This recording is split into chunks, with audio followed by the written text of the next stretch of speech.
अस्सलाम वालेकुम वरहमतुल्लाहि वबरकातुहू।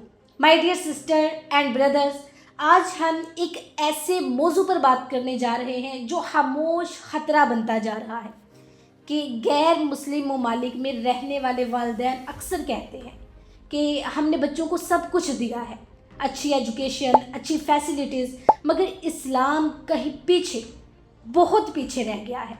ये वो दर्द है जो हर मुसलमान वालिदैन के दिल में है। सवाल ये नहीं है कि बच्चे नॉन मुस्लिम मुल्क में क्यों हैं, असल सवाल ये है क्या हमने इस्लाम को घर के अंदर ज़िंदा रखा है। याद रखें, बच्चा स्कूल से नहीं, सबसे पहले घर से सीखता है। पहला असूल नियत और शौर का है। अल्लाह कुरान में फरमाता है, या अय्युहल्लज़ीना आमन, ए ईमान वालों, अपने आप को और अपने घर वालों को आग से बचाओ। ये आयत कहती है बच्चों को सिर्फ दुनिया के लिए नहीं बल्कि आखिरत के लिए भी तैयार करो। गैर मुस्लिम मुल्क में स्कूल सिस्टम स्ट्रांग है, इस्लाम सिस्टम वीक हो जाता है, इसलिए घर ही पहला मदरसा है। दूसरा असूल है जी घर का माहौल।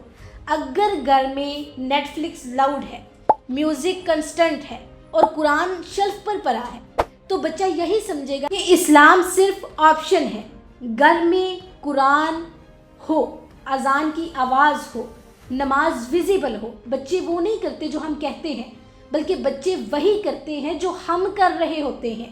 मिसाल, एक बच्चा जो वालिद को फजर में उठते देखता है, माँ को दुआ करते देखता है, वो इस्लाम को रूल नहीं, फिर वो इस्लाम को रूटीन समझता है।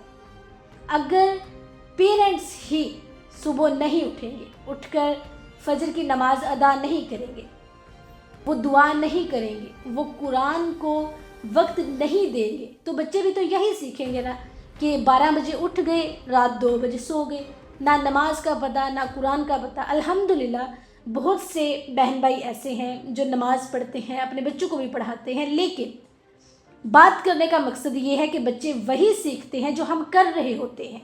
अगर हम नमाज़ पढ़ेंगे टाइम पर, उनके सामने कुरान पढ़ेंगे, दुआएं मांगेंगे, तो वो फिर इस्लाम को रूल नहीं, वो रूटीन समझेंगे, फिर वो नमाज को रूटीन समझेंगे। ठीक है जी। तीसरा असूल है नमाज को आइडेंटिटी बनाएं। नबी सल्लल्लाहु अलैहि वसल्लम ने फरमाया, अपने बच्चों को 7 साल में नमाज का हुक्म दो।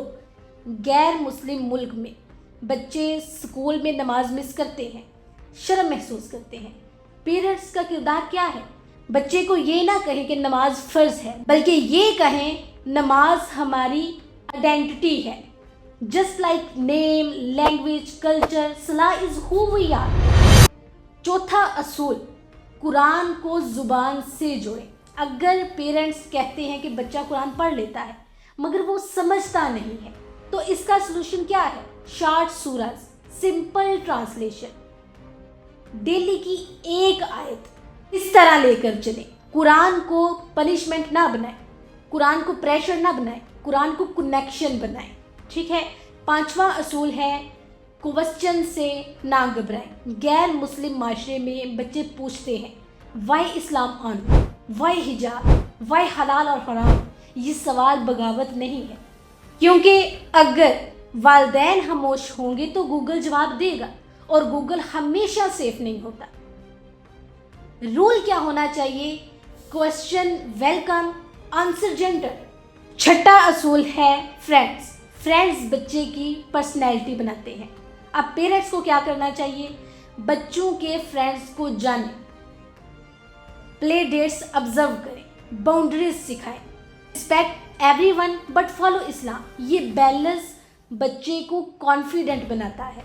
7वां असूल है मीडिया एंड मोबाइल। यहाँ आपने रूल क्या रखना है? Screen time limited, Islamic content introduce, और फिर पेरेंट्स एग्जाम्पल बने। एग्जाम्पल आप किसी और को मत बनाएं, खुद एग्जाम्पल बनकर अपने बच्चों के सामने आए। अगर वालिदैन खुद स्क्रॉलिंग करेंगे तो बच्चे भी वही करेंगे। ऐसा हो ही नहीं सकता कि वालिदैन जो कर रहे हैं वो बच्चे ना करें।